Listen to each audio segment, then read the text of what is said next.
حمدا موافيا لنعمه مكافيا لمزيده والصلاة والسلام على سيد الأنبياء والمرسلين وعلى آله والصحابة أجمعين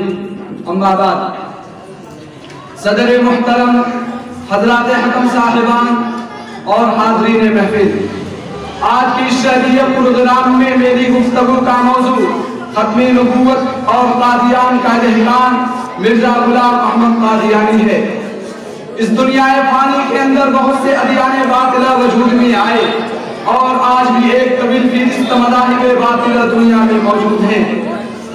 سرور کائنات احمد مجتبیٰ محمد مصطفیٰ صلی اللہ علیہ وسلم کے لہلہاتے ہوئے چمن پر بہت سی تیز آندھیاں اور طوفان آئے۔ کبھی کنویں کے پٹھوں نے ان شمع رسالت کے پروانوں کے بارے میں جن کے متعلق اصحاب النجوم بأیہم یقتدیتم اشتدیتم کا مسئلہ سنایا گیا، سب کو شتم کیا، تو کبھی عبداللہ چکرالوی اور اس کے متبعین نے احادیث نبوی اور آپ صلی اللہ علیہ وسلم کے واجب اطاعت ہونے کا انکار کر کے محبوب خدا صلی اللہ علیہ وسلم کی روح مقدس کو تکلیف پہنچائی۔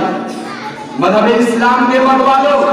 آج سے 1400 سال پہلے ہی خاتم الانبیاء احمد مجتبیٰ محمد مصطفیٰ عربی صلی اللہ علیہ وسلم نے اپنی زبان مبارک سے یہ ارشاد فرمایا تھا کہ میری امت 73 فرقوں میں تقسیم ہوگی، جن میں ہر فرقہ ناری اور جہنمی ہوگا، بس ایک فرقہ نجات رکھنی حاصل کرے گا۔ دور حاضر کی نگاہوں نے دیکھ لیا کہ اس رسول برحق کی یہ پیشین گوئی ہر کو بہر کو بلا ریب صادق آ رہی ہے۔ کوئی تقریب کے عدم جواز کا قائل ہے، کوئی نسبت انبیاء کو داغدار بنا رہا ہے، کوئی صحابہ کے معیار حق ہونے کا منکر ہے، تو کوئی تحریف قرآن کا قائل ہے، کوئی رسول خدا صلی اللہ علیہ وسلم کے بارے میں حاضر و ناظر اور مختار کل ہونے کا عقیدہ تراشے ہوئے ہے، تو کوئی ختم نبوت کا منکر بن کر اپنی آخرت کو خراب کر رہا ہے۔ الغرض ہر طرف فتنوں کا دور ہے، خاص طور پر ہمارے ملک ہندوستان میں باطل اور گمراہ جماعتوں کا سیلاب بن رہا ہے۔ مرزا غلام احمد قادیانی رحمۃ اللہ علیہ کی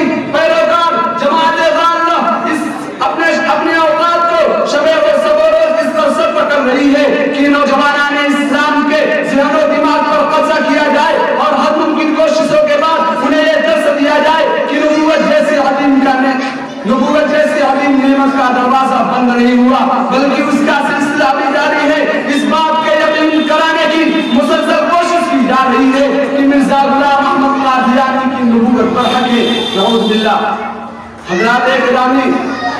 خداوند قدوس نے انسانیت کی ہدایت کے واسطے اپنے برگزیدہ بندوں کو منتخب فرمایا اور یہ کہ بابی گئے اس دنیا فانی کے اندر اللہ کے نبی اور رسول تشریف لاتے رہے، اور یہ سلسلہ حضرت آدم علیہ السلام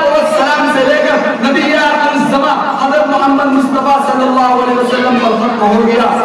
پیارے دوستو، ختم نبوت کا مسئلہ ملت اسلامیہ کے ان ضروریات دین میں سے ہے جس پر سرور کائنات صلی اللہ علیہ وسلم کے زمانے سے لے کر آج تک پوری امت محمدیہ کا یہ اتفاق ہے کہ آپ صلی اللہ علیہ وسلم کی نبوت کے بعد ہر مدعی نبوت دجال و کذاب ہے۔ مگر دوستو، تاریخ کا مطالعہ ہمیں یہی بتاتا ہے کہ باطل ہمیشہ حق کے مقابلے میں ناکام کوشش کرتا رہا ہے، لیکن باطل نے جب بھی سب ابھارا اور اسلام یا اہل اسلام پر کسی بھی طرح کا کیچڑ اچھالا تو من جانب اللہ اسلام کو اشخاص عطا ہوئے جنہوں نے مادیت اور بت پرستی کا پرچار کیا اور مردانہ وار میدان میں نکل کر باطل کا مقابلہ کیا، سنت رسول اللہ صلی اللہ علیہ وسلم کی پرزور حمایت کی اور اسلام یا اہل اسلام کی حفاظت کا سامان تیار کیا۔ ملت اسلامیہ کے جیالو،